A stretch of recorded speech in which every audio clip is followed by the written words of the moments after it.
ذوالفقار ملک کی 3 بیٹیاں ہیں. ان کی بیوی کا انتقال ہو چکا ہے. ان کی سب سے بڑی بیٹی ماں ہے جو شادی شدہ اور ایک بچے کی ماں ہے. اس کا شوہر اسے بہت چاہتا ہے. دوسرے نمبر پر ہے زالے، جس کو بچپن سے ہی ماں کی نفرت ملی ہے. اس کی جگہ ایک بیٹا چاہتی تھی، پر زالے کے بابا اس سے بہت پیار کرتے ہیں اور اس کو اس گھر کی سب سے چھوٹی بیٹی حیا جو بہت معصوم ہے اور شریف پردہ کرتی ہے، میٹرک کے بعد تعلیم کو برباد کر کے معلمہ کا کورس کر رہی ہے. زالے سالم خان سے بہت محبت کرتی ہے، پر سالم اس سے بریک اپ کر لیتا ہے اور اسے کہتا ہے کہ اسے ایک ایسی لڑکی سے شادی کرنی ہے جو اس پر پیسہ خرچ کر سکے. غصے میں آ کر زالے ایک بھرے ریسٹورینٹ میں اسے تھپڑ مار دیتی ہے، جس پر سالم خان اسے کہتا ہے کہ اس تھپڑ کو اسے وہ ساری دنیا کے سامنے مارے گا. اس کا باپ جو اسے بہت چاہتا ہے وہ خود اسے دھتکارے گا. زالے کو پیار میں دھوکہ ملتا ہے، وہ بہت دکھی ہوتی ہے. اس کے 2 دوست ہیں، زوبیا اور یوسف، جو اسے مورلی سپورٹ کرتے ہیں اس ٹائم. دوسری طرف سکندر مینشن میں 2 بھائی سلطان سکندر اور عرفان سکندر رہتے ہیں. ان کے والدین کا انتقال ہو چکا. سلطان ایک بہت بڑا بزنس مین ہے اور خفیہ ادارے میں کام کرتا ہے. اسے اپنے بھائی عفان سے بہت محبت ہے. عفان ایک بگڑا ہوا لڑکا ہے. وہ 2 دفعہ اتفاق سے حیا سے مل چکا. اس نے جب بھی حیا کی آنکھوں میں دیکھا اسے اپنا دل ڈوبتا ہوا محسوس ہوا ہے.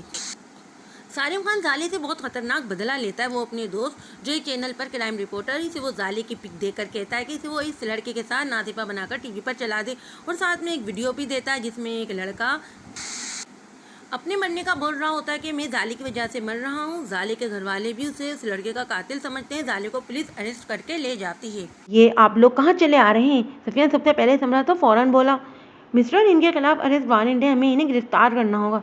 لیکن سر میری بات، وہ بھی اپنا جملہ مکمل کرتا کہ 2 لیڈی کانسٹیبل نے زالے کو ہتھکڑی لگائی. وہ ایک دم ہوش میں آئی. میں نے کچھ نہیں کیا، میری بات سنیے، میں آپ کو ایکسپلین کر دیتی ہوں اپنی بات. سر میری بیٹی ذوالفقار صاحب بھی گھبرا کر زالے کی جانب لپکی جو خود کو چھڑوانا چاہ رہی تھی. تبھی ماں اور سفیان ذوالفقار صاحب ان لوگوں کے پیچھے بھاگے، لیکن وہ لوگ زالے کو گھسیٹتے ہوئے پولیس وین تک لے گئے. سر میری بات سن لیں. سفیان فوراً آگے بڑھ کر ایس ایچ او کو بولا، جو بھی بات کرنی ہو کورٹ میں ہی کرنا. اس لڑکے کی وجہ سے ایک امیر لڑکا مرا ہے. ویسے بھی بہت مشکل ہے اس کو آسان سزا ملے. اور بغیر دوسری بات سنے وہ گاڑی زن سے بھگاتے ہوئے وہاں سے چلے گئے. صبح 5 بجے کا امداد کے کال سے وہ حیدرآباد سے فوراً نکل کر کراچی پہنچا تھا. یہ باتیں سوان روح تھی کہ سلطان سکندر نے اپنے چھوٹے لخت جگر کو گھر سے نکال دیا تھا. وہ صرف سلطان کا ہی نہیں، اس کا بھی بھائی تھا. وہ جانتا تھا وہ جذباتی انسانی وجہ سے اس نے بنا دوسرا لمحہ ضائع کیے وہاں سے نکلا تھا. آواز بھاگتا وہ فلیٹ میں داخل ہوا. پورا گھر ابتر حالت میں تھا. اسے صدمہ ہوا تھا گھر کی حالت دیکھ کر. 2 دن پہلے تو اس نے سارا گھر صاف کروایا تھا اور آج گھر کی حالت ایسی تھی مطلب جیسے گھر میں چوری ہوئی ہو. اس نے سب چیزوں کو پس پوچھ ڈالا اور بیڈ روم کی جانب بڑھا. ابھی اس کو کسی چیز کی فکر نہیں تھی. وہ کمرے میں داخل ہوا تو سامنے ہی عفان سکندر ہودے منہ ہاتھ پیر پھیلائے پڑا تھا اور ہاتھ پر پٹی بندھی ہوئی تھی جو آدھے خون میں بھی رنگی ہو رہی تھی. وہ بھاگ کر اس کی جانب بڑھا. اوے عفان کیا ہوا؟ آنکھیں کھول. وہ اس کے منہ پر تھپڑ مار کر جگاتے ہوئے بولا، نو رسپانس. جگر اٹھنا یار، کیا ہو گیا ہے؟ اس نے ایک بار پھر اس کو جھنجھوڑا اور اس کو ٹینشن ہو رہی تھی اس کی جانب سے اس کو کوئی رسپانس نہ ہوتے دیکھ کر. عفان نے ذرا سی آنکھیں کھول کر اس کو دیکھا. نظر ایک خوبرو چہرے سے ٹکرائی. چوڑا جسم، سفید رنگت بھلی آنکھیں، چہرے پر فکر. وہ کوئی اور نہیں، اس کو جان سے عزیز دوست تھا، زہیب حسن. وہ مسلسل اس کو پکار رہا تھا، ہاتھ تیزی سے اس کے چہرے پر مار رہا تھا. جسم میں ہلکی سی جچن ہوئی اور ہلکی ہلکی آنکھیں کھول کر اس کی جانب دیکھا. بری آنکھیں خون جھلکا رہی تھیں. وہ سیدھا ہو کر بیٹھا. آنکھیں سرخ ہو رہی تھیں. لگتا تھا رات بھر سویا نہ ہو. کیا ہوا ہے تجھے؟ اور یہ کیا حالت بنائی ہوئی ہے؟ دماغ جگہ پر ہے تیرا یا اپنی جگہ سے ہل گیا ہے؟ ہاتھ پر کیسے لگی تیرے؟ وہ ہاتھ کا معائنہ کرتے ہوئے ایک ہی سانس میں بولے جا رہا تھا. عفان نے بیداری سے ہاتھ چھڑایا اور بیٹھ کے ان سے ٹیک لگا کر بیٹا، سر میں درد ہو رہا ہے یار. اس نے ذرا سی آنکھیں کھول کر بیدار سے لہجے میں بولا، پہلے یہ بتا یہ چوٹ کیسے لگی میرے ویر کو؟ وہ اس کا ہاتھ دیکھتے ہوئے لاڈ سے بولا. وہ جانتا تھا اگر وہ غصہ کرے گا تو وہ بھی سامنے سے اکڑ جائے گا، اس لیے وہ آرام سے بولا. غصے میں شیشے پر ہاتھ مار دیا تھا. یہ واحد تھا جس کو وہ سیدھے طریقے سے جواب دیتا تھا. اور غصہ اتنا کیوں آ رہا تھا ویر کو؟ وہ کچن سے لے کر آیا اور اس کی پٹی کرتے ہوئے بولا، بگ بی نے گھر سے نکال دیا. وہ دکھ سے آنکھیں نیچے کرتے ہوئے بولا. زہیب نے سر اٹھا کر اس کی جانب دیکھا. چہرے کے نقوش بہت تکلیف دہ تھے. لیکن سلطان بھائی ایسے کیسے نکال سکتے ہیں، خاص کر تجھے؟ چل بتا کیا ہوا ہے جس پر انہوں نے اتنا سخت ایکشن لیا. وہ پٹی کر کے کرسی پر بیٹھتے ہوئے بولا، زیادہ کچھ نہیں، بس جناب پی کر آیا تھا. اس بات پر وہ نظریں چراتا ہوا بولا. زہیب نے ایک آئیبرو اٹھائی اور نگاہیں گھما کر بولا، زیادہ بن مت میرے سامنے، جیسے میں جانتا نہیں ہوں تجھے. جو کارنامہ کیا ہے اس کا بتا. پاگل نہیں ہے بھائی وہ جو تجھے اس بات پر گھر سے نکال دیں گے. زہیب چپ کر جا، پتہ ہے مجھے تو پکا چمچا ہے ان کا. وہ دانت پیس کر بولا، چمچا ہوگا تیرا باپ. بھونک، کیا کارنامہ کیا ہے تو نے؟ وہ بیڈ پر چڑھ کر اس کی گردن پکڑتے ہوئے بولا. وہیں سے عفان نے اس کی گردن میں ہاتھ ڈالا اور گھما کر بیڈ پر پھینکا اور اس کے اوپر آیا ہٹ موٹے، یہ میری ہڈی ٹوٹ جائے گی، زہیب در سے کراتے ہوئے بولا۔ نہیں ہٹ رہا، پہلے شروع تو نے کیا تھا، اختتام میں کروں گا، وہ اس پر زور ڈالتے ہوئے بولا۔ ارے میرے باپ ہٹ تو صحیح، درد ہو رہا ہے، وہ اس کو دھکیلتے ہوئے بولا۔ عفان ہنستے ہوئے اس کے اوپر سے ہٹا۔ یا باہر چلیں؟ ابے تیرے بھائی نے تجھے گھر سے نکال دیا بے غیرت، شراب کے پیچھے ہی، اور تو پھر باہر جانے کی بات کر رہا ہے؟ تجھ میں غیرت مر گئی ہے کیا؟ خود کے ساتھ ساتھ مجھے بھی سلطان بھائی سے مٹوانا چاہ رہا ہے؟ زہیب پہلے ہی دکھ سے اور بعد میں بیچارگی سے بولا۔ کوئی نہیں مارے گا تجھے، میں ہوں نا، وہ ایک سٹائل سے بال سیٹ کرتے ہوئے بولا۔ ابے چل، تو خود روز مار کھاتا ہے، ان سے مجھے کیا بچائے گا؟ ابے چھوڑ نا ان کو، میں بھی ان کے متعلق بات نہیں کرنا چاہتا، ناراض ہیں۔ عفان ابھی سے وہ منہ لٹکاتے ہوئے بولا۔ ابے یار چل نا، مجھے نہیں پتا ورنہ ماروں گا تجھے بھی، اور اسی وقت۔ ابے یار چلنے کا کہا ہے، چل تو، لیکن یار باہر جانے سے بابا نے بھی منع کیا۔ وہ ایک بار پھر بے بسی سے بولا۔ سالی تیرا باپ بھی ہٹلر ہے اور میرا باپ بھی ہٹلر ہے، سارا میرا اور تیرا لائف سٹائل برباد ہو گیا۔ وہ بھی دکھ سے گدر نفی میں ہلاتے ہوئے بولا۔ لیکن تو مجھے بتا تو صحیح، تو در بدر کس بات پر ہوا ہے؟ زہیب ابھی تک وہیں پر اٹکا ہوا تھا۔ ابے میری کوئی غلطی نہیں ہے، بگ بھی مجھے زبردستی آفس لے گئے، میں نے انکار بھی نہیں کیا، لیکن پھر بھی لے گئے۔ آخر میں ہوا کیا، وہاں جو پارٹی آئی ہوئی تھی، میری ان سے لڑائی ہو گئی، رکھ کر چماٹا مار دیا میں نے۔ لیکن لڑائی کس بات پر ہوئی؟ وہ الجھ کر بولا۔ ابھی میرے کپڑوں پر ٹونٹ مار رہا تھا وہ کل کا چھوکرا، اور مجھے یعنی عفان سکندر، یعنی سلطان سکندر کے بھائی زہیب حسن کے دوست کو بول رہا تھا کہ میں ایک معمولی سا ورکر ہوں، بس پھر کیا میری پھرکی گم گئی اور میں نے اس کو اسی میں ہی گھما دیا، بول کر خود ہی کیکا لگا، جس میں زہیب نے بھی ساتھ دیا۔ چلنا زہیب یار، چلتے ہیں، وہیں سے شبنم کے پاس بھی چلیں گے، بڑے دن ہو گئے مستی میں ڈوبے ہوئے، وہ معائنہ قیدی سے ایک آنکھ دبا کے بولا تو زہیب نے زبردست گولی سے نوازا۔ تو مجھے رہنے دے، مجھے کسی شبنم کے پاس نہیں جانا ہے، لیکن باہر چلتے ہیں، دماغ فریش ہو جائے گا، وہ بول کر واش روم کی جانب بڑھا۔ لیکن تیرا باپ اس کا کیا کرے گا؟ وہ سوالیہ آئیبرو اٹھا کر بولا۔ ٹینشن نہ لے، دیکھ لوں گا، چل اٹھ، تیار ہو جا۔ دھیان سے، اندر کانچ ٹوٹا ہوا ہے، وہ پیچھے سے ہانک لگا کر بولا اور خود بھی بستر چھوڑ کر کھڑا ہو گیا۔ صبح جیسے ہی ان دونوں کو اس کی خبر ملی تھی، وہ دونوں ہی الٹے قدموں ملک ہاؤس آئے تھے، جہاں کے مکینوں پر گھر کی چھت گرا دی گئی تھی۔ کسی کے ذہن و گمان میں بھی نہیں تھا کہ آج کی صبح ملک ہاؤس میں اتنی عذابناک ہوگی۔ ذوالفقار صاحب کچھ بولنے کی ساکھ نہیں بچی تھی ان میں، ان کو جس سے ایسی امید نہیں تھی وہ یہی کام کر گئی تھی۔ ان کی لاڈلی سب سے دل کے قریب آج ان کا سر جھکا گئی تھی۔ سر کو وہ دونوں ہاتھوں میں گرائے صوفے پر کسی بت کی مانند بیٹھے تھے۔ سامنے والے صوفے پر سفیان اپنے جاننے والوں کو کال کر کے اس کیس کے بارے میں دریافت کرنے کی کوشش کر رہا تھا، جبکہ وہاں پریشان سی خاندان والوں کے جواب دے دے کر تھک گئی تھی۔ اوپر کمرے میں اس گھر کی معصوم پری اپنے اللہ کے سامنے زاروں قطار رو رہی تھی۔ اس کے آنسو تھے کہ تھمنے کا نام نہیں لے رہے تھے، دل مٹھی میں آیا ہوا تھا اور ہاتھ لرز رہے تھے۔ زونی اور یوسف گھر میں داخل ہوئے تو موت جیسا سناٹا محسوس ہوا دونوں کو ہی۔ افسوس ہوا تھا ان کی حالت پر، ان کا دکھ اپنا دکھ محسوس ہوتا تھا۔ دونوں نے ایک دوسرے کی جانب دیکھا اور قدم صوفے پر بیٹھے ذوالفقار صاحب کی جانب بڑھائے۔ بابا، وہ دونوں ایک زبان میں بولے۔ سب نے ایک ساتھ سر اٹھا کر ان کی جانب دیکھا۔ سامنے ہی ذوالفقار صاحب کی جانب دیکھ رہے تھے وہ دونوں۔ یوسف ان کے قدموں کے قریب بیٹھا، ان کے گھٹنے پر ہاتھ رکھا، انہوں نے اداس آنکھوں سے اس کی جانب دیکھا، جبکہ زونی ان کی جانب دیکھ رہی تھی۔ وہ کافی پریشان اور دکھی نظر آ رہے تھے۔ بابا پریشان نہیں ہو، کچھ نہیں ہوگا، سب ٹھیک ہو جائے گا۔ کیسے ٹھیک ہوگا یوسف؟ زالی نے سب کچھ خراب کر دیا ہے۔ وہ بے بسی کی انتہا پر تھے، آواز میں بھی نمی محسوس ہو رہی تھی۔ زالی نے کچھ نہیں کیا ہے، وہ بے قصور ہے، آپ بدگمانی ہیں اس سے، وہ معصوم ہے، اس کو پھنسایا جا رہا ہے، اس سب میں وہ انوالو نہیں ہے۔ کیا سمجھنے کی کوشش کریں یوسف، کیا تم نے دیکھا نہیں زالی کی وجہ سے ایک لڑکی کی موت ہو گئی ہے؟ وہ دکھی لہجے میں بولے۔ زالی کی وجہ سے نہیں ہوئی ہے وہ موت، اور میں آپ کو بتا سکتا ہوں کہ وہ لڑکا زندہ ہوگا، یوسف یقین سے بولا۔ نہیں یوسف، آج اپنی زالے کی وجہ سے ایک لڑکی کی موت ہو گئی، وہی قصوروار ہے ان سب کی۔ ان کی آواز نم ہو رہی تھی۔ بابا، کیا آپ اپنی زالے کو جانتے نہیں ہیں؟ وہ کیسی ہے، اتنی بے رخی؟ وہ بے یقین سا بولا۔ تو ہم کیا کریں؟ ماں ایک دم غصے سے چیخیں۔ سونی اور یوسف دونوں نے ایک دم اسے چھمپے سے دیکھا۔ جب سے وہ تم دونوں کی سنگت میں رہنے لگے تب سے اس کا دماغ خراب ہو گیا ہے، وہ درستگی سے بولی۔ کیا مطلب؟ سونی الجھی۔ کوئی مطلب سمجھانے کا ہمارے پاس وقت نہیں ہے، میں چاہتی ہوں کہ ابھی اور اسی وقت تم دونوں اپنے گھر کو لوٹ جاؤ، کوئی تماشا نہیں چاہتے، وہ نہایت سرد لہجے میں بولی تھی۔ ماں آپ ہی آپ کس طریقے سے بات کر رہی ہیں؟ زونی کی حیرت میں ڈوبی آواز حلق سے برآمد ہوئی۔ جس طریقے کے تم دونوں لائق ہو، تم دونوں کی وجہ سے آج ہم اس حال میں پہنچے ہیں۔ ہم نے کیا کیا ہے؟ زونی الجھی سے ان کی جانب دیکھ کر بول رہی تھی، جبکہ یوسف نے ان کو نظر انداز کیا اور ذوالفقار صاحب کی جانب مڑا۔ بابا پریشان نہ ہو، زالے واپس آ جائے گی کیونکہ وہ بے قصور ہے، وہ پختہ لہجے میں بولا۔ یوسف تم اتنے یقین سے کیسے بول سکتے ہو؟ ان سب میں پہلی بار سفیان بولے تھے۔ یوسف پیچھے مڑا، پیچھے ہی سفیان بیٹھا ہوا تھا۔ السلام علیکم سفیان بھائی۔ وعلیکم السلام، میرا سوال ابھی بھی وہی ہے، تم اتنا پختہ لہجے میں ایسے کیسے بول سکتے ہو؟ یوسف نے ایک نظر زونی کو دیکھا، جیسے اس سے اجازت چاہیے ہو اس بات کرنے کی، اس کا چہرہ ضبط کی وجہ سے لال سرخ ہو رہا تھا۔ زونی نے آنکھ کے اشارے سے اس کو بتانے کا بولا۔ یوسف نے ایک گہری سانس لی اور بولنا شروع کیا۔ دراصل سفیان بھائی، یہ سب کچھ کیا دھرا کسی اور کا نہیں، صارم خان کا ہے۔ وہی سالے کا گنہگار ہے۔ کون صارم؟ وہ لچ کر بولے۔ اس وقت زونی اور یوسف دونوں کی آنکھوں میں جو غصہ اور نفرت تھی وہ یہاں بیٹے کسی بھی نفوس سے چھپی ہوئی نہیں تھی۔ اوپر کمرے میں دونوں کی آواز سن کر حیا بھی نیچے آ گئی تھی۔ وہ نقاب کے حالے میں ہی سیڑھیوں کے قریب کھڑی ہو گئی تھی۔ بابا، آپ میری بات پر یقین کریں، زالے پر بھروسہ کریں۔ یوسف نے بات آگے بڑھانے سے پہلے ان کو تنبیہ کرنا نہ بھولا۔ صارم خان ایک امیر باپ کی بگڑی ہوئی اولاد ہے۔ زالے اور وہ 3 سال سے ریلیشن میں تھے اور اب شادی کرنے والے تھے۔ جب بات شادی تک پہنچی تو وہ آدمی اپنی اوقات دکھا گیا۔ اس نے زالے کو گھٹیا الفاظ بول کر چھوڑ دیا۔ جو زالے برداشت نہیں کر پایا، اس نے ایک بھرے ریسٹورینٹ میں اس پر ہاتھ اٹھا دیا۔ اس کے بعد وہ بدلے پر اتر آیا۔ یوسف نے بول کر سانس چھوڑی اور ذوالفقار صاحب کی جانب دیکھا، جن کا چہرہ تاریک ہو رہا تھا۔ ان کو دکھ ہو رہا تھا۔ لیکن بابا، ہمارے زالے نے کبھی کوئی غیر اخلاقی حرکت نہیں کی۔ ہاں، بس وہ اس کو پسند کرتی تھی، یہ اس کی غلطی ہے۔ ابھی وہ آگے کچھ بولتا ہے، اس کا فون رنگ ہوا، نمبر آن تھا، اس نے یہ اس کا بٹن دبایا۔ ہیلو، یوسف اسپیکنگ۔ السلام علیکم یوسف صاحب۔ دوسری جانب سے بڑے اطمینان انداز میں سلام کیا گیا۔ کون بات کر رہا ہے؟ یوسف نے سنجیدگی سے پوچھا۔ تمہاری دوست کا ایکس بات کر رہا ہوں۔ یوسف کی رگیں تنی غصے سے، مٹھی کے انداز میں بند ہوئے ہاتھ۔ ناانجاد انسان، تمہاری جان لے لوں گا میں۔ تمہاری ہمت کیسے ہوئی مجھے فون کرنے کی؟ زونی بھی اس کے تاثرات دیکھ رہی تھی۔ ارے اتنا غصہ صحت کے لیے اچھا نہیں ہوتا، تمیز سے بات کرو۔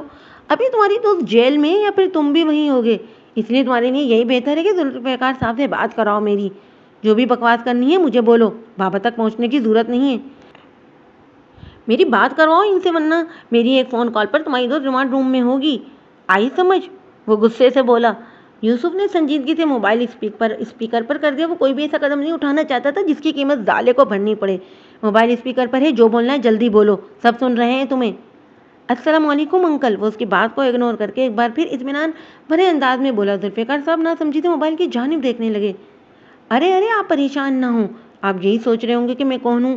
تو میں بتاتا چلوں کہ میں صارم خان ہوں، جس سے آپ کی بیٹی پاگلوں کی طرح پیار کرتی ہے۔ ذوالفقار صاحب ضبط کی انتہا پر تھے۔ زونی ایک دم پھنکاری۔ زیادہ بک کرنے کی ضرورت نہیں ہے، جو بکواس کرنی ہے جلدی کرو۔ ارے زونی صاحبہ بھی یہی ہیں، وہ کمینگی سے بولا۔ یوسف نے اس کو ہاتھ کے اشارے سے چپ رہنے کو کہا اور خود سنجیدگی سے بولا۔ صارم، تمہیں جو بھی بات کرنی ہے جلدی کرو، ہم سب ویسے ہی پریشان ہیں، اتنا وقت نہیں ہے تمہاری بیتو کی باتیں سنیں، سو پلیز بات کو شارٹ کرو۔ صحیح کہا یوسف، کام کی بات ہو جائے تو زیادہ بہتر ہے۔ وہ بھی ایک دم سنجیدہ ہوتے ہوئے بولا۔ انکل، آپ کی بیٹی نے مجھے بھرے مجمع میں تھپڑ مارا تھا، وہاں بیٹے ہر نفوس نے میری بے عزتی دیکھی تھی، لیکن پھر بھی کئی سال تک میری زالے سے آشنائی رہی، اور اب تو ایسے میں بھی میں اس کو جیل میں بند رہنے نہیں دے سکتا۔ آپ چاہتے کیا ہیں؟ ماں اس کی بات سن کر تحمل سے بولی۔ میں چاہتا ہوں مس ماں کہ آپ کی بہن میرے پاؤں پکڑ کر معافی مانگے۔ وہ ترکی بات ترکی بولا۔ زونی ایک دم غصے سے چیخی۔ یہ تمہاری بھول ہے جاہل انسان، میری زالے تم جیسے گھٹیا انسان کے پاؤں پکڑے گی؟ اس گھٹیا انسان کے اگر پاؤں وہ نہیں پکڑے گی تو زونیا شیراز، تو یاد رکھنا ساری زندگی اس کیس میں جیل میں پھنسی رہے گی۔ اگر میرے پاؤں پکڑ کے معافی مانگ لیتی تو میں اس کیس کو جڑ سے ختم کروا دوں گا۔ ذوالفقار صاحب، یاد رکھنا اگر اس نے ایسا نہیں کیا تو آپ کی عزت 2 کوڑی کی کر دوں گا، سر چھپانے تک کی جگہ آپ لوگوں کے پاس نہیں بچے گی۔ تمہیں میں اپنے ہاتھوں سے دفن کر دوں گی صارم خان۔ یہ بات تم نے اگر اپنے ذہن نشین کر لو، زونی کا بس نہیں چلا تو اس گھٹیا انسان کا منہ توڑ دے۔ ماں نے گہری سانس لی اور ضبط سے بولی۔ صارم، آپ جگہ اور وقت بتا دیجیے، زالے آپ سے معافی مانگ لے گی، لیکن آپ کو وعدہ کرنا ہوگا کہ یہ کیس جڑ سے ختم ہو جائے گا۔ لیکن آپ ہی، وہ دونوں احتجاجاً بولے، جس کو اس نے سننا تک گوارا نہیں کیا۔ یہ ہوئی نا سمجھداری والی بات؟ تو ذوالفقار صاحب، آپ ٹھیک 1 بجے پولیس اسٹیشن پہنچ جائیں، آپ کو آرام سے اندر لے جایا جائے گا۔ میں بھی وہیں آ رہا ہوں، صرف میں وہاں آپ کی موجودگی چاہتا ہوں اور کسی کی نہیں، خاص کر زونیا شیراز اور یوسف کی۔ ٹھیک 1 بجے آپ سے ملاقات ہوتی ہے، اس نے بول کر کال کھٹاک سے بند کر دی۔ بابا، آپ ایسا ہرگز نہیں کریں گے، زونی انتہائی ضبط سے بولی۔ ہم ایسا ہی کریں گے، سفیان بھی سنجیدگی سے بولا۔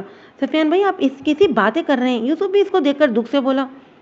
بھائی یہی ایک حل ہے، اگر وہ معافی مانگ لیتی ہے تو یوسف سب کچھ ٹھیک ہو جائے گا۔ ہم اتنے بڑے لوگوں کے منہ نہیں لگنا چاہتے ہیں۔ آپ لوگ کیا پاگل ہو گئے؟ ہماری زالے کی کوئی سیلف رسپیکٹ نہیں ہے جس کو آپ لوگ مٹی میں ملانا چاہتے ہیں؟ سمجھنے کی کوشش کریں، وہ مر جائے گی، اتنا مت گرائیے اس کو اسی کی نظروں میں۔ ہم بے بس ہیں۔ ذوالفقار صاحب کا لہجہ حد درجے نم تھا۔ بابا، آپ کیوں پریشان ہو رہے ہیں؟ ہم اچھے سے اچھا وکیل ہائر کریں گے، کچھ بھی کر کے زالے کو باعزت بری کروائیں گے۔ وہ ان کے گھٹنے کے پاس بیٹھی ان کو سمجھانے کی کوشش کر رہی تھی۔ ماں فوراً بولی، ہم ایسا کچھ نہیں کریں گے، جتنی بدنامی ہونی تھی ہو گئی ہے، اب اور نہیں۔ آپ ہی کوئی بدنامی نہیں ہوئی ہے۔ یوسف بھی ان کو سمجھاتے ہوئے بولا، جتنا پیسہ لگے گا ہم دونوں لگائیں گے، لیکن پلیز زالے کی عزت نفس کو مت کچلیے، اس کے پاس کچھ نہیں بچا ہے، ایک عزت ہے وہ بھی اسے مت چھینیے۔ ہم کچھ نہیں کر رہے ہیں، جو کیا دھرا ہے اس لڑکی کا ہے، جب خود ایک ایسے شخص کو پسند کرے گی تو یہ سب تو ہونا ہی تھا۔ زونی اور یوسف تم دونوں آئے ہو، یہاں بہت خوشی ہوئی، اب تم یہاں سے جا سکتے ہو۔ آپ غلط کر رہی ہیں آپ ہی، زونی بھرائی ہوئی آواز میں بولی۔ میں کوئی غلط نہیں کر رہی ہوں، اس گھر کو مزید بدنام ہونے سے بچا رہی ہوں۔ میں ایک شادی شدہ ہوں، میرا بھی گھر ہے، میرا بھی سسرال ہے، حیا بھی کنواری ہے، اس کی بھی شادی کرنی ہے۔ جب کسی کو پتہ چلے گا کہ اس گھر کی بیٹی جیل میں سڑ رہی ہے، وہ بھی ایک لڑکی کی موت کی وجہ سے، تب کیا ہوگا؟ کون کرے گا میری بہن سے شادی؟ یہ بہت بڑی باتیں ہوتی ہیں، تم لوگ اس چیز کو نہیں سوچ رہے ہو۔ بابا پلیز آج سمجھنے کی کوشش کریں۔ وہ ایک بار پھر ذوالفقار صاحب کی جانب مڑا۔ انہوں نے نیم آنکھوں سے ان دونوں کی جانب دیکھا جو ایک آس سے ان کی طرف متوجہ تھے۔ انہوں نے گہری سانس لی اور ضبط سے بولے، زالے نے ٹھیک نہیں کیا، میرا مان توڑ دیا، ماں ٹھیک بول رہی ہے، زالے کو خود کے لیے نہیں تو ہم سب کے لیے معافی مانگنی ہوگی۔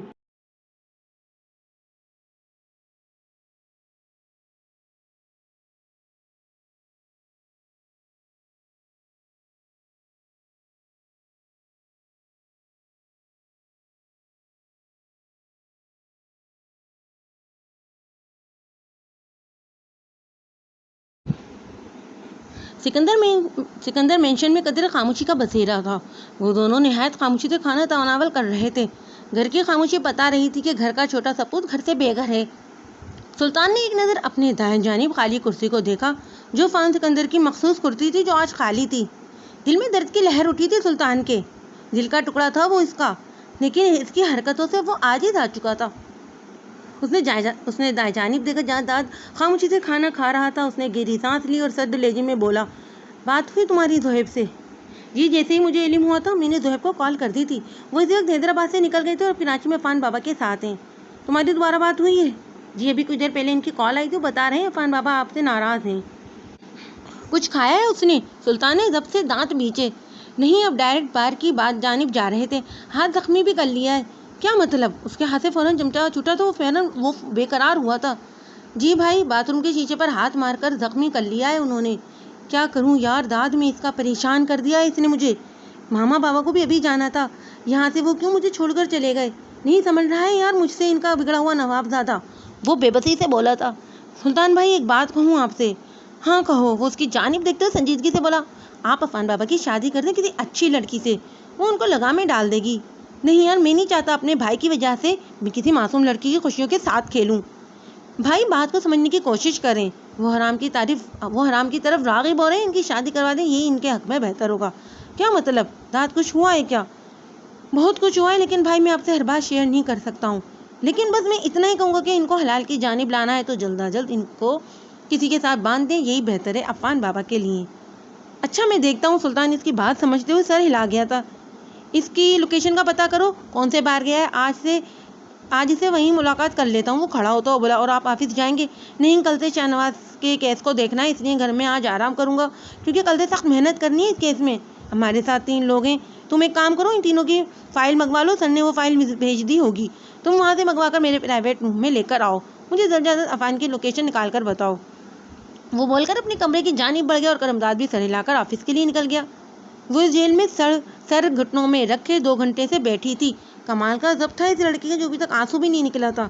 وہ انتظار کر رہی تھی اپنے گھر کے افراد کا اور اپنے دوستوں کا۔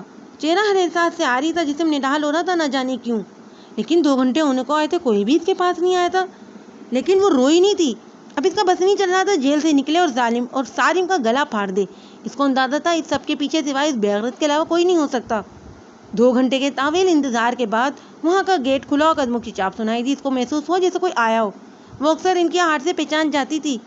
اس نے سر اٹھا کر دیکھا تو سامنے ذوالفقار صاحب آنکھوں میں کرب لیے اسی کی جانب دیکھ رہے تھے۔ جناب، وہ ایک دم خوش ہوئی تھی، آنکھوں میں چمک تھی اپنے باپ کو دیکھ کر۔ اس کا مقابلہ کوئی نہیں کر سکتا تھا۔ جسم جو نڈال حالت میں تھا، نہ جانے کہاں سے اس میں ایک دم طاقت سی آئی تھی۔ زالے بھاگ کر اپنے باپ کے سینے سے لگی اور ان کے گرد اپنے بازو لپیٹے تھے۔ جناب، ہمیں اندازہ تھا آپ لازمی میرے پاس آئیں گے، بہت دیر سے آپ کا انتظار کر رہی تھی اور یہ انتظار تھا کہ ختم ہونے کا نام ہی نہیں لے رہا تھا۔ کہاں رہ گئے تھے آپ؟ مجھے اندازہ تھا آپ کبھی بھی مجھے نظر انداز نہیں کر سکتے، مجھے پتا تھا میرے جناب اپنی زالے سے کبھی بھی بدگمان نہیں ہو سکتے۔ اس کے الفاظ سن کر وہ ڈھیلے پڑ رہے تھے، دل ایک دم کانپ سا گیا تھا۔ زونی کے الفاظ ان کے کانوں میں گونجنے لگے، ذوالفقار صاحب آپ اس کے آئیڈیل ہو، آپ اس کا سب کچھ ہو، آپ کے دم سے ہماری ظالی جیتی ہے. جب آپ ہنستے ہو وہ ہنستی ہے, جب آپ دکھی ہوتے ہو وہ بھی دکھی ہو جاتی ہے. آپ کو اپنا سب کچھ مانتی ہے, سب کچھ, اور آپ آج اس کو توڑنے جا رہے ہیں. آج اس کو آپ کی ضرورت ہے اور آپ اس سے ہاتھ چھڑا رہے ہو. امید نہیں تھی آپ سے, بہت دکھ ہو رہا ہے مجھے. انہوں نے ضبط سے آنکھیں میچیں. وہ جانے کیا کیا بول رہی تھی. ان کے کانوں میں ایک دم ماں کی بھی آواز گونجی. میں کوئی غلط نہیں کر رہی ہوں, اس گھر کو مزید بدنام ہونے سے بچا رہی ہوں. میں ایک شادی شدہ ہوں, میرا بھی گھر ہے, میرا بھی سسرال ہے. حیا بھی کما رہی ہے, اس کی بھی شادی کرنی ہے. جب کسی کو پتہ چلے گا کہ اس گھر کی بیٹی جیل میں سڑ رہی ہے, وہ بھی ایک لڑکی کی موت کی وجہ سے, تب کیا ہوگا؟ کون کرے گا میری بہن سے شادی؟ یہ بہت بڑی باتیں ہوتی ہیں, تم لوگ اس چیز کو نہیں سوچ رہے ہو. وہ جو اس کے الفاظ سے نرم پڑنے لگے تھے, ماں کے الفاظ انہیں واپس سخت کر گئے تھے. انہوں نے خود سے چمٹی زالے کے وجود کو خود سے الگ کیا. زالے تھوڑی حیران ہوئی تھی لیکن خود کو فوراً ہی کمپوز کر گئی تھی. آپ کو معافی مانگنی ہوگی ابھی اور اسی وقت, یہ میرا حکم ہے. وہ بے لچک لہجے میں خود کو مضبوط ظاہر کرتے ہوئے بولے. لیکن کس سے اور میں کیوں معافی مانگوں گی جناب؟ وہ تھوڑی حیران ہوئی تھی اور پریشان بھی, دل کی رفتار سست ہو رہی تھی. ہاتھ ایک دم ٹھنڈے پڑنا شروع ہو گئے تھے. اس کو کچھ غلط ہونے کا اندازہ ہو رہا تھا.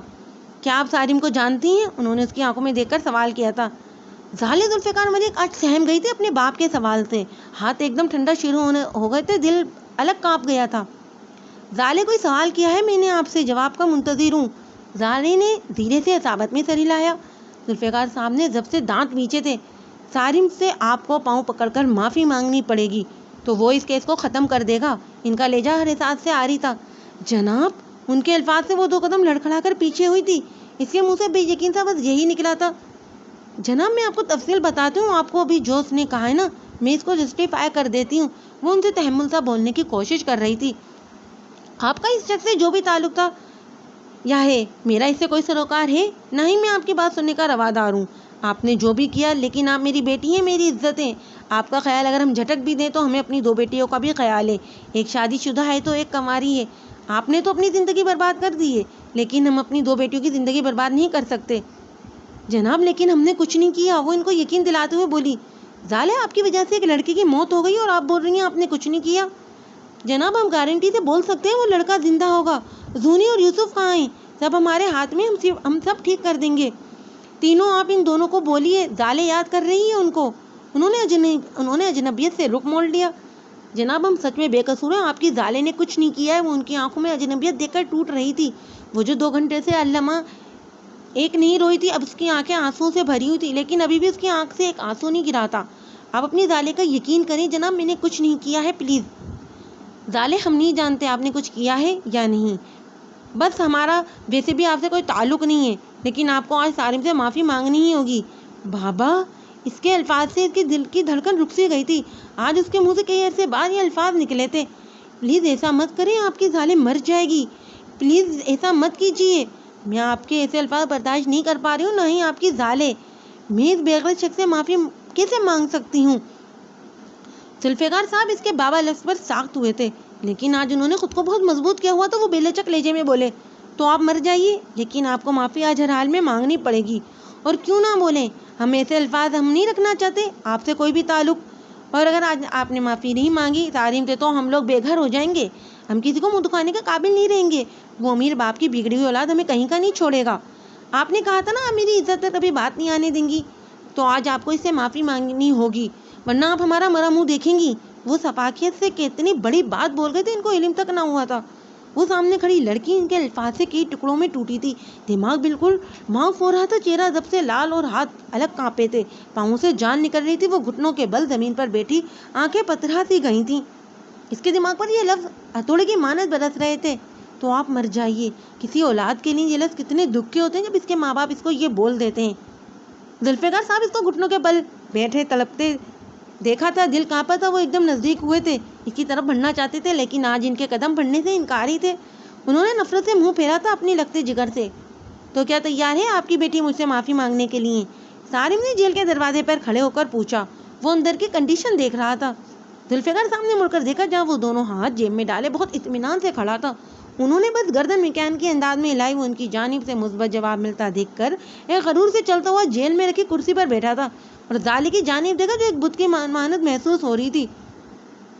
ذوالفقار صاحب نے گردن گھما کر زالے کی جانب دیکھا. اس نے گہری سانس لی اور کھڑے ہو کر اس کے نزدیک آئی. وہ بہت غور سے اس کے خوبصورت چہرے کو دیکھ رہا تھا جو انتہا کا سرخ ہو رہا تھا. وہ زمین پر اس کے قدموں کے پاس بیٹھی تھی، دل بہت سست رفتار میں چل رہا تھا، ہاتھ لرز رہے تھے، پاؤں میں تو جان بھی باقی نہیں رہی تھی۔ ذوالفقار صاحب اس کی جانب ہی متوجہ تھے۔ ان کے کانوں میں یکدم یوسف کی آواز گونجے، ہماری زالے کی کیا کوئی سیلف رسپیکٹ نہیں ہے جس کو آپ لوگ مٹی میں ملانا چاہتے ہیں؟ سمجھنے کی کوشش کریں، وہ مر جائے گی، اتنا مت گرائیے اس کو کسی کی نظروں میں۔ ان کے ہاتھ کانپ گئے تھے، وہ زالے کو یہ عمل کرنے سے روکنا چاہتے تھے، لیکن وہ پتہ نہیں کس قوت نے ان کو روک لیا تھا۔ ان کی آنکھوں کے سامنے ان کی معصوم حیا اور ماں کا چہرہ آ رہا تھا۔ سارم سانس روکے اس کو خود کے نزدیک دیکھ رہا تھا، چہرہ سرخ ہونے سے انتہا کا خوبصورت لگ رہا تھا۔ اس نے اپنی آنکھیں ایک پل کے لیے اس کی آنکھوں میں گاڑ دی، دل ڈوب کے ابھرا، وہ آنکھیں پانی سے بھری بہت خوبصورت لگ رہی تھیں۔ دل بے اختیار پہلی بار اس کو دیکھ کر دھڑکا تھا۔ اس کے ہاتھ بہت بری طریقے سے لرز رہے تھے، لہجہ بھی کانپ رہا تھا۔ وہ پل بھر کو رکی، سانس اندر کو کھینچی، میں معافی مانگتی ہوں تم سے، پلیز معاف کر دو اور یہ کیس ختم کر دو خدا کے لیے۔ اس کا دل ایک تال پر دھڑک رہا تھا، وہ ہڑبڑا کر کھڑا ہوا، پتہ نہیں کیوں آج اس کو دیکھ کر یہ اچھا نہیں لگ رہا تھا۔ وہ اتنی بے بس آج اس کو پہلی بار لگی تھی۔ یہ کیس ختم ہو جائے گا، آپ لوگ اس کو لے جا سکتے ہیں، کوئی آپ کو نہیں روکے گا، اس نے ذوالفقار صاحب کی جانب دیکھتے ہوئے سنجیدگی سے کہا اور باہر کی جانب قدم بڑھا دیے۔ ذوالفقار صاحب نے زالے کی جانب دیکھا جس نے بے بسی سے اپنے ہاتھ ڈھیلے چھوڑے تھے۔ وہ دونوں باپ بیٹی پولیس اسٹیشن سے ایک ساتھ نکلے تھے، ذوالفقار صاحب کے کندھے جھکے ہوئے تھے، جبکہ زالے آج شکست خوردہ قدموں سے جگہ سے نکل رہی تھی۔ آج تبھی ایک نے آج اپنی بیٹی کا مان بھروسہ، اس کی عزت نفس ختم کر دی تھی، تو ایک نے اپنا سب کچھ کھو دیا تھا۔ باپ تھے وہ اور بیٹی تھی، وہ دونوں ہی تکلیف میں تھے، لیکن شاید آج زالے ملک اپنا سب کچھ ہار گئی تھی۔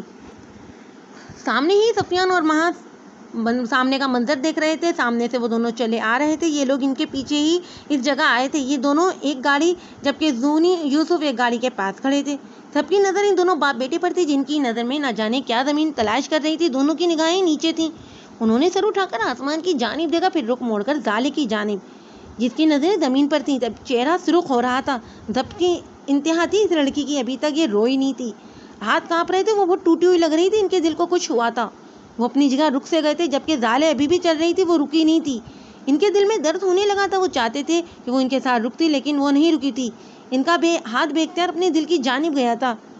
زالے کو محسوس ہو گیا تھا پیچھے وہ رک گئے، وہ ہمیشہ ان سے قدم ملا کے چلنے کی عادی تھی، لیکن آج وہ لاشعوری طور پر چل رہی تھی، وہ خود کو روکنا بھی چاہتی تھی، لیکن اس کے قدم آج رکنے سے انکاری تھے، دل میں ٹیسیں اٹھنا شروع ہوئی تھی، چہرے پر تکلیف دہ آثار ہونے لگے تھے، وہ روکنا چاہتے تھے اپنی بیٹی کو، لیکن وہ اپنے حواس میں ہی نہیں تھی، شاید ان کے درد نے رفتار پکڑی تو آنکھ بند ہونے لگی، وہ بے اختیار زمین دوز ہوئے تھے۔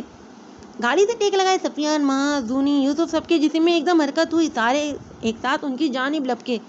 بابا، مہا تڑپ کر بولی۔ زالے نے نگاہ گھما کر پیچھے دیکھا جہاں ذوالفقار صاحب زمین پر تھے، آنکھیں بند تھیں، اس نے ضبط سے آنکھیں میچی، ایک آنسو ٹوٹ کر گال پر پھسلا، یہ پہلا موقع تھا جہاں وہ آنسو روک نہیں پائی تھی اور پھسل گیا تھا۔ سب ان کی جانب دوڑ کر پہنچے تھے، جبکہ زالے دور ہی سے کھڑی ان کو دیکھ رہی تھی۔ سفیان اور یوسف نے جلدی ان کو گاڑی میں ڈالا اور اسپتال کی جانب بڑھے، مہا آگے سفیان، جبکہ دوسری گاڑی میں زونی، یوسف اور زالے تھے۔ آدھے راستے میں مہا نے حیا کو کال کر کے بتا دیا تھا، اس کو انفارم کر دیا تھا کہ وہ لوگ ذوالفقار صاحب کو اسپتال لے کر جا رہے ہیں، ان کی حالت ٹھیک نہیں ہے، تم دعا کرو کہ ان کو کچھ نہ ہو، اور ساتھ میں یہ بھی تاکید کر دی تھی کہ وہ ذوحان اور اپنا خیال رکھے، گھر سے باہر نہ نکلے، دروازے بند کر لے۔ وہ کچھ دیر تک بیٹھی رہی، لیکن اس کا دل بہت بے چین ہو رہا تھا، اسے گھر میں بیٹھا ہی نہیں جا رہا تھا۔ اس نے اپنا گاؤن پہنا، اپنا حجاب پہنا، ذوحان کا ہاتھ پکڑا اور گھر سے بغیر دوسری بات سوچے نکل گئی۔ وہ ذوحان کا ہاتھ پکڑے کافی دیر سے مین روڈ پر کھڑی تھی، آنسو بے اختیار چہرہ اور حجاب بھگو رہے تھے، ہاتھ کانپ رہے تھے، وہ اپنے اللہ سے دعا گو تھی اس کے باپ کو کچھ نہ ہو۔ ماں بھی دور ہو گئی تھی، اب وہ ہرگز خود سے باپ کو دور کرنا نہیں چاہتی تھی، آنکھیں سرخ ہو رہی تھی، وہ صبح سے بس روئے جا رہی تھی، پہلے زالے کے لیے اور اب اپنے باپ کے لیے۔ ذوحان پریشان تھا، اس کے ساتھ جلدی چل رہا تھا۔ حیا نے ہاتھ دے کر ایک ٹیکسی روکی اور اسپتال کا نام بتایا، وہ اس میں بیٹھتی، اس سے پہلے دو لڑکے اس میں بیٹھنے لگے۔ حیا گڑبڑا کر 2 قدم پیچھے ہوئی، ان دونوں کے آنے سے وہ ایک دم گھبرا گئی تھی۔ اے لڑکی، دوسری گاڑی لے لو، اس میں ہم جائیں گے، ان دونوں لڑکوں میں سے ایک ذرا بدتمیزی سے بولا۔ ذوحان نے گھور کر اس اجنبی کو دیکھا جو بے فضول سا ان کی گاڑی کو اپنی گاڑی بول رہا تھا اور دھوس جما رہا تھا۔ لیکن اس کو تو میں نے روکا ہے، حیا بھرائی ہوئی آواز میں آنکھیں نیچے کر کے بولی، اس کی آنکھیں بے اختیار برس رہی تھیں، آنسو تھے کہ تھم ہی نہیں رہے تھے۔ وہ دونوں لڑکے ایک دم پلٹے تھے اس کی جانب، جس کی آواز بھیگی ہوئی تھی، لہجہ کانپ رہا تھا۔ اس لڑکی نے اس کی حجاب سے جھانکتی آنکھوں میں دیکھنے کی کوشش کی، لیکن وہ ناکام رہا۔ حور نے اپنی آنکھیں جو جھکا لی تھیں، سمجھ نہیں آ رہا، تمہارے باپ کی گاڑی نہیں ہے، اس میں ہم ہی جائیں گے، وہ پہلا لڑکا ایک بار پھر بدتمیزی سے بولا۔ حیا نے ضبط دانت بیجے، آپ میرے ابو کو ایسے نہیں بول سکتے ہیں، وہ بہادری دکھاتے ہوئے بولی، میں تو بولوں گا۔ وہ بے فضول کا اس سے الجھ رہا تھا۔ کیوں؟ میری مرضی، وہ مزے لیتے ہوئے بولا۔ آپ کیوں مجھے پریشان کر رہے ہیں؟ مجھے جانے دیں، میں آپ سے بات نہیں کرنا چاہتی۔ آپ ہٹیے، یہ گاڑی میں نے روکی ہے۔ اور میں کیوں ہٹوں؟ میں تمہاری بات میں ذرا برابر دلچسپی لینے کا حائل نہیں ہوں، پلیز جانے دیں مجھے اس میں۔ ان میں سے دوسرا لڑکا قریب آ کر بولا۔ اس کی آواز پر شرارتی دماغ شیطانی طور پر چلا تھا۔ آپ اس گاڑی میں ایک شرط پر جا سکتی ہیں، وہ مزے لیتے ہوئے بولا۔ کس شرط پر؟ وہ فوراً بولی جیسے کوئی نوید ملی ہو اس کے اپنے باپ کے پاس پہنچنے کی۔ آپ کو اس بچے کو ہمیں دینا ہوگا، اس شرط پر۔ زحان کی جانب اشارہ کرتے ہوئے وہ بولا۔ اب کی بار حیا نے آنکھیں اٹھا کر ان کی جانب دیکھا۔ زحا فوراً سے حیا کے پیچھے ہوئے۔ سامنے کھڑے سفید شرٹ، پھٹی جینس، ہاتھ میں سفید پٹی اور بھوری سرخ آنکھیں، وہ سلطان کا لخت جگر عفان سکندر تھا۔ اس کی آنکھوں میں دیکھ کر دل ڈوب کر ابھرا تھا۔ یہ کیفیت اس کی دوسری بار ہوئی تھی۔ اس نے بے اختیار اپنی آنکھیں نیچے جھکائی تھی، وہ ان کی آنکھوں میں نہیں دیکھ پایا تھا۔ میں آپ کو اپنا بھانجا کیوں دوں گی؟ کیونکہ آپ کو پہلے ہم سے جانا ہے تو کچھ تو ہمیں چاہیے ہی۔ حیا پریشان ہو گئی۔ اس نے بے چارگی سے پہلے لڑکے کو دیکھا جو زمین پر نہ جانے کیا تلاش کر رہا تھا۔ مجھے جانے دیں پلیز، میرے ابو ہسپتال میں ہیں، مجھے پریشان نہ کریں، آپ کو اللہ کا واسطہ۔ صہیب کی زبان پھر کچھ بولتی کہ عفان نے اس کا ہاتھ پکڑ کر سائڈ پر کر دیا۔ آپ جا سکتی ہیں، میں دعا کروں گا کہ آپ کے ابو ٹھیک ہو جائیں۔ شکریہ، آپ کا بہت شکریہ، وہ جلدی سے بول کر اندر گاڑی میں بیٹھی۔ صہیب نے قدرے حیرانگی سے اس کے الفاظ سنے تھے۔ عفان نے خود سے دور جاتی اس گاڑی کو دیکھا۔ اس کے دل میں عجیب سی گھٹن ہوئی تھی اس کو خود سے دور جاتا دیکھ کر۔ صہیب کچھ بولتا کہ اس نے دوسری گاڑی روکی تھی اور بنا دوسری بات کیے اس گاڑی میں بیٹھا تھا، آنکھیں بند کر کے اس سے ٹیک لگا لی تھی۔ صہیب کافی حیران تھا اس کے اتنی جلدی مان جانے سے۔ وہ ایک اڑیل گھوڑا کتنی جلدی اپنی اس چیز سے پیچھے ہٹ گیا تھا جس میں اس نے سفر کرنا تھا۔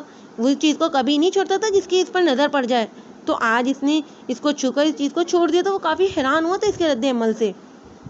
یہ اسپتال کا منظر تھا جہاں سامنے ہی بینچ پر ماں پریشان سی سر دونوں ہاتھوں میں گرائے رو رہی تھی۔ اس کے ساتھ ہی سفیان بیٹھا تھا، سامنے زونی یوسف کھڑے تھے۔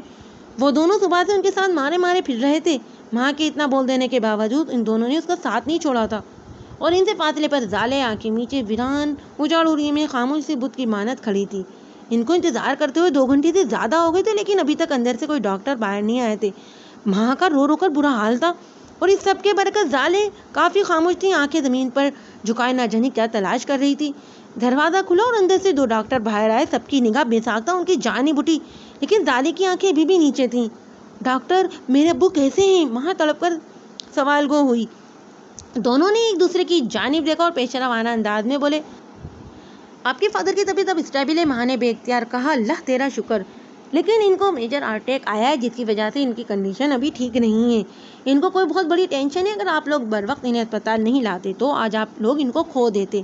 میں آپ سب سے یہی دعا کہوں گا کہ آپ اپنے فادر کو ہر ٹینشن سے دور رکھیے، ورنہ آپ ان کو کھو دیں گی، اور دعا کریں ان کی حالت بہتر ہو جائے۔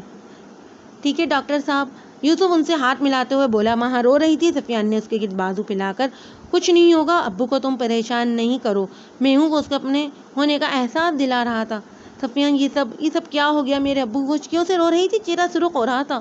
وہ تینوں بہنیں بہت خوبصورت تھیں، وہ جب بھی روتی تھی ان کا چہرہ سرخ ہو جاتا تھا۔ وہ رونے کے درمیان بول رہی تھی، آواز کافی بھاری ہو گئی تھی، کتنے خوش تھے ہم سب۔ سفیان، صبح اور یہ سب؟ آنسو بے اختیار ہو کر اس کی شرٹ بھگو رہے تھے۔ یہ سب کیا ہو گیا سفیان؟ کچھ نہیں ہوگا، سب ٹھیک ہو جائے گا، میں ہوں نا اپنی ماں کے پاس۔ وہ اس کو خود میں بیچے بولا۔ ماں کی نظر کونے میں کھڑی زالے پر اٹھی جو زمین پر نہ جانے کیا کھوچ رہی تھی۔ یہ سب اس کی وجہ سے ہوا ہے، وہ سفیان سے الگ ہوتے ہوئے بولی اور دچکی سے اس کی جانب بڑھی۔ کچھ لمحے بعد اس کوریڈور میں ایک زوردار تھپڑ کی آواز گونجی تھی۔ بے غیرت، تم یہاں کیا کر رہی ہو؟ یہاں یہ دیکھنے کے لیے رکی ہو کہ میرا باپ مر گیا ہے یا بچ گیا ہے؟ زالی نے بے یقین سے اپنے گال پر ہاتھ رکھا، چہرہ ایک جانب ڈھلک گیا تھا۔ تمہاری وجہ سے میرا باپ اس جگہ آن پہنچا، صرف تمہاری وجہ سے۔ زالے نے اپنی سرخ آنکھیں اٹھا کر اس کی جانب دیکھا جس کی حالت خود خراب تھی۔ زالے، تم نے یہ سب کیوں کیا؟ تم کو یہ سب کر کے آخر ملا کیا؟ وہ ایک لفظ نہیں بولی تھی، آنکھیں واپس نیچے جھک گئی تھی۔ تم ہو ابو کی اس حالت کی ذمہ دار، تم نے ہی اپنے باپ کو اس حالت میں پہنچا دیا۔ کیا ہم لوگ تمہاری شادی نہیں کرتے تم جو سب کرنے لگی تھی؟